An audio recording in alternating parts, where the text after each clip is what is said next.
Air India अध्यक्ष महोदय देश का नवरत्न था।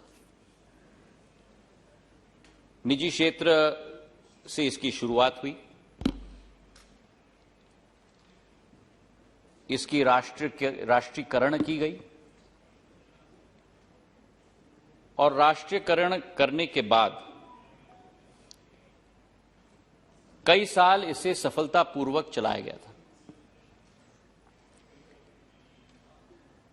जो आज एयर इंडिया की स्थिति हुई है, जो सुदीप दा ने वर्णन किया और प्रेमचंद जी ने बड़े विस्तृत तरीके से अपने चर्चा में और कट मोशंस में चिंता भी जताई है।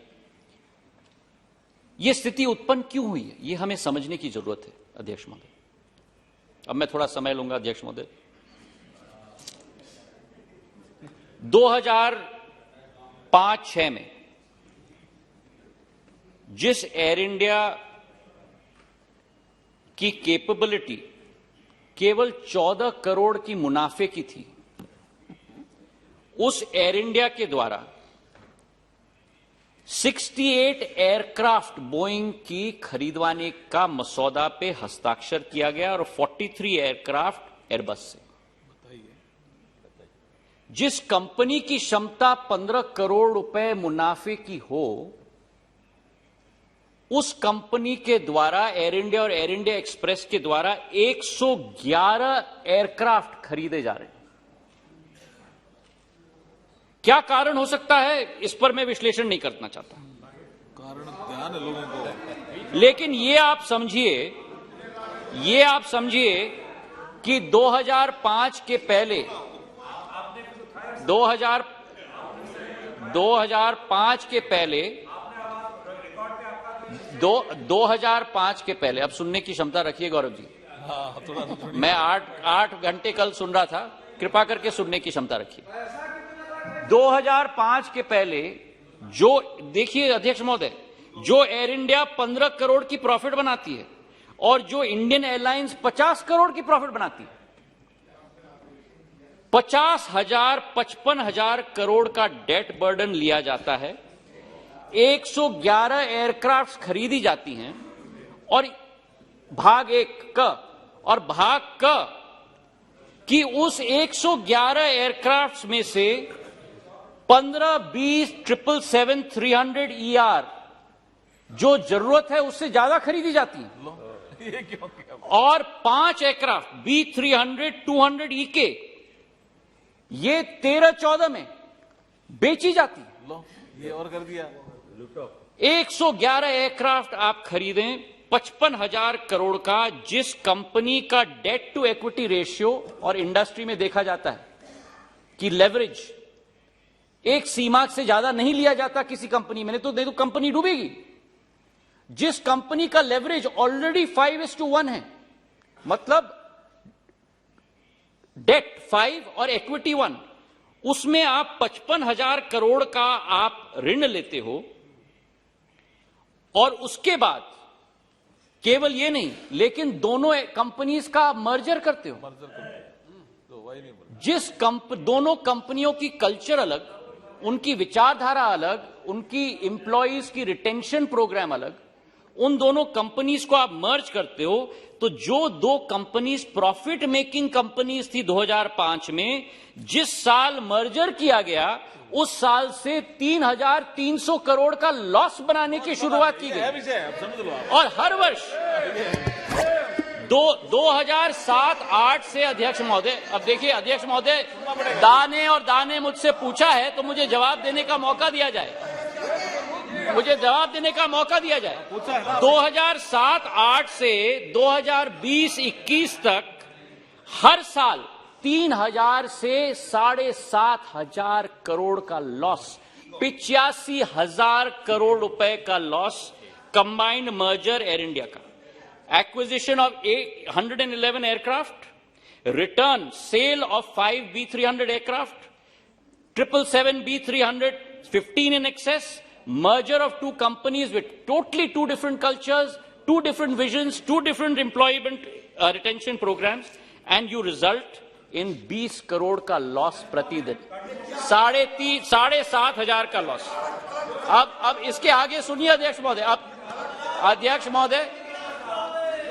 महोदय, इसके साथ साथ जो लिबरलाइजेशन किया गया, आपने पूछा तो मैं जवाब दे रहा हूं, नहीं तो मैं चुप था। आप नहीं पूछा, आपने ही मेरा मुंह खुलवाया, मैं तो कुछ नहीं कह रहा था, आपने ही मेरा मुंह खुलवाया, मैं तो बैठ गया था। इसके बाद अध्यक्ष महोदय, लिबरलाइजेशन ऑफ बायलैटरल्स, आप सुनिए, 2004-5 में जो लिबरलाइजेशन की गई बायलैटरल्स की, जो भारतीय कैरियर्स थे, जो बायलैटरल्स 51 मिलियन की बायलैटरल्स थी, उनको बढ़ाकर 51 मिलियन बायलैटरल्स, मतलब जितनी क्षमता सीट्स की दी जाती हैं विदेशी एयरलाइंस को यहां आने के लिए और हमारे एयरलाइंस को वहां जाने के लिए, उसको बढ़ाकर 180 मिलियन किया गया और खाड़ी देशों में 100 से 200% बढ़ाया गया, साउथ ईस्टर्न नेशंस को 200% बढ़ाया गया और यूरोपियन नेशंस को 400% बढ़ाया गया, जबकि भारतीय कैरियर्स के पास वो क्षमता नहीं थी। तो इसके आधार पर अध्यक्ष महोदय, क्या पोजीशन हुआ एयरलाइंस की जब ये स्थिति हुई जो दा पूछ रहे थे मुझसे? 14 साल के लॉसेस 85,000 करोड़, भारत सरकार की इक्विटी की infusion 54,000 crore, government grant 50,000 crore, 190,000 crore तो ये हो गया, और वर्तमान का नेट डेट था 66,000 करोड़। तो 2,50,000 करोड़ की खाई एयर इंडिया में उत्पन्न हो गई थी। और ये पैसा भारत सरकार का नहीं है, ये पैसा भारत के 135 करोड़ जनता का पैसा है।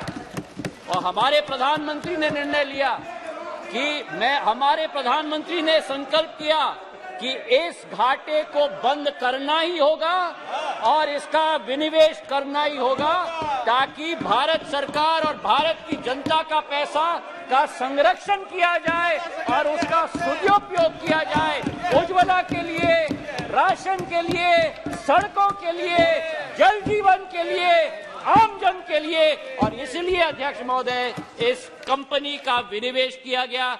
जो प्रेमचंद्रन जी ने बहुत महत्वपूर्ण मुद्दा उठाया था और दास साहब ने उठाया था कि जो हमारे कर्मचारी हैं उनकी स्थिति क्या है, हमारे शेयर होल्डर्स एग्रीमेंट में विस्तृत रूप से लिखा गया है।